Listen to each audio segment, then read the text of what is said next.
When so much has been cleared away and experience is non-dual, there's no subject-object experience. There's just the vivid clarity of intimacy with all phenomenon. And we've achieved a degree of equanimity. We feel like that part of us that had a tendency to react to experience, struggle, the desire and aversion have abated, and things are calm. Often the only remnant of separation left is the sense of a fundamental view. This fundamental view is the view that view itself exists in reality. It's the paradigms actually exist and define reality in some way. This is a very fundamental way of processing. In fact, you could say it's the most fundamental element of what makes us feel like a distinct, separate, abiding entity. The last remnant of what it is that seems to stand apart from experience, judge experience, push or pull on experience.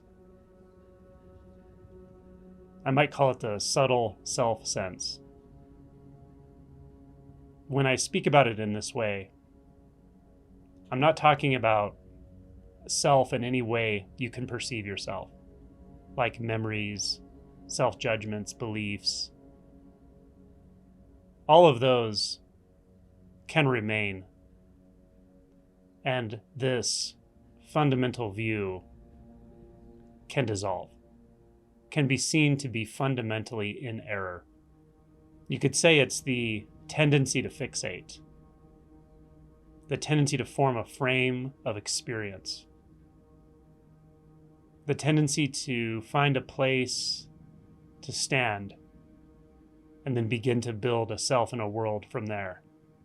The belief that there is somewhere to rest my head.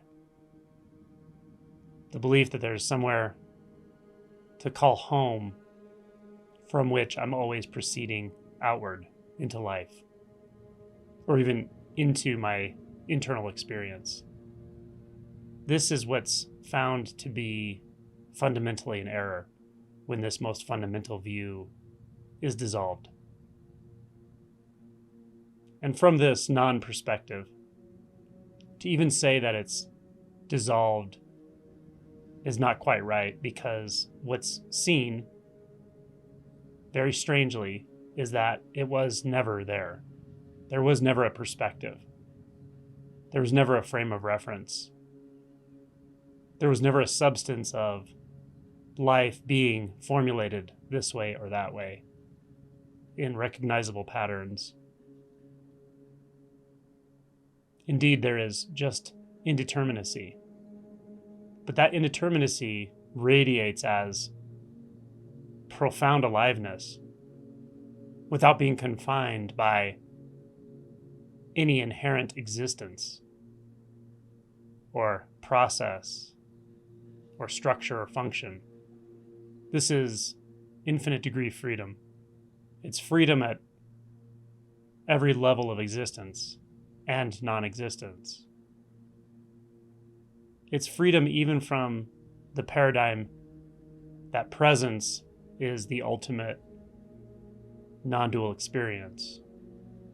Because here, vivid presence and vivid absence are not two. These are interpenetrated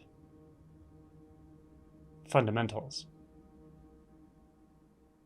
So one is not bound even into being or non-being, or into some middle way.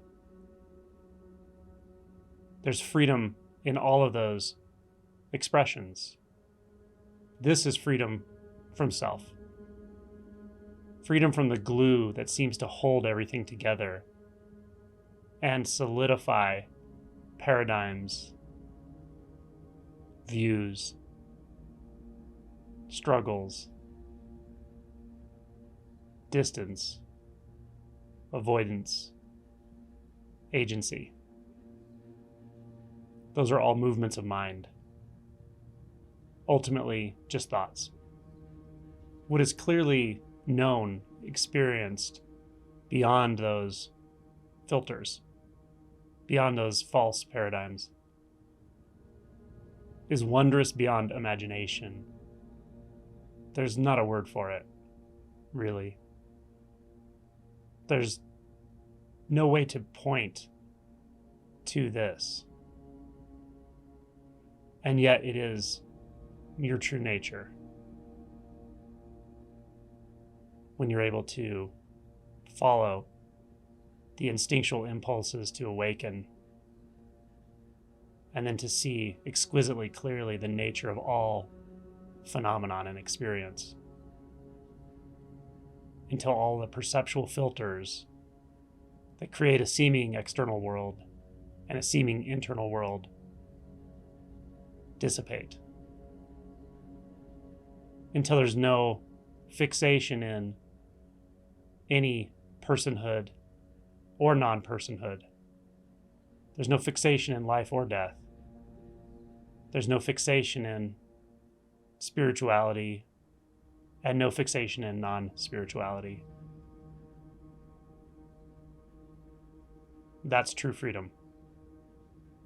And it is your birthright. There are many entry points, but a certain surrendered, innocent curiosity about the nature of experience, the nature of presence, is very valuable here. It's a powerful entry point. Because when you navigate these subtle perceptual filters that remain after awakening and deepening of realization, with heavy hands or with a large knowledge base, it's very easy to mistake your own expectations and your own perceptual overlays for reality. But if you're able to enter completely surrendered, relaxed energetically, and with trust in the process of realization itself, in the Dharma, then truth will be revealed.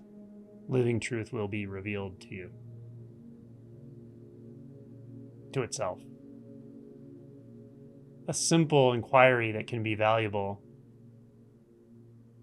really at all stages of realization is the question, what view am I looking from? Or what am I presupposing in my processing right now? When you ask this question, you have an opportunity to take the backward step. Am I presupposing that I have personal choice, personal will? Am I presupposing that I can change what already is, that's already registered in my mind by will, because I don't like it? Am I operating from a belief that says there's something fundamentally wrong with me and I'm trying to find it or solve it or heal it or fix it, and that's going to lead to enlightenment? These are all thoughts. But when they're unconscious, they're more like impressions, views, frames of reference that we are sort of stuck like a hamster in a wheel in the thoughtscape when we don't see behind them. But if we bring them into consciousness in this way, what is the fundamental view as I'm practicing right now? Well, I have the view that I need to find the perfect practice, and I kind of doubt that this is it. Maybe it's the other one that's better, the one I used to do, or maybe I need to find a new one. So what is the view? That I'm a practitioner, that I'm in control of experience, that I'm in control of realization.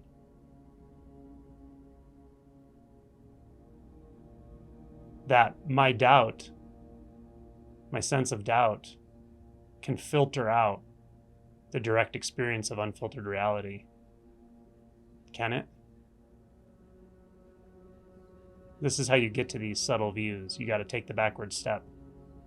Be authentic with yourself. Be kind of brutally honest with what is the assumption in your processing right now. As you do this, you might start to feel things loosen up energetically. The presence may be more clear, more obvious and palpable. But most importantly, you start to recognize the non-fixation, the fluidity of experience, of this immediate experience, the lack of a need for experience to be any certain way. Why does it have to be a certain way for us? Because we want to be able to predict it. We want to be able to control. So what if we let go of that for a moment? What is this like when we don't try to make it like anything? When we don't try to discern its nature and just let it be what it is? Can we have that degree of hands-off, surrender, trust, intimacy? So wherever you are along this seeming process, it can be helpful to really try to get behind the view that you're looking from, thinking from, proceeding from right now. Not what you remember about yourself. Not what your conclusions have been about how you are, but what's going on right in this moment. So just look into that tendency to form a frame of experience. What is the belief behind it? How do you define it? If you're writing the story of yourself right now, how would you describe it? And then just notice that's a single thought. What is this without that frame? What is this without any frame?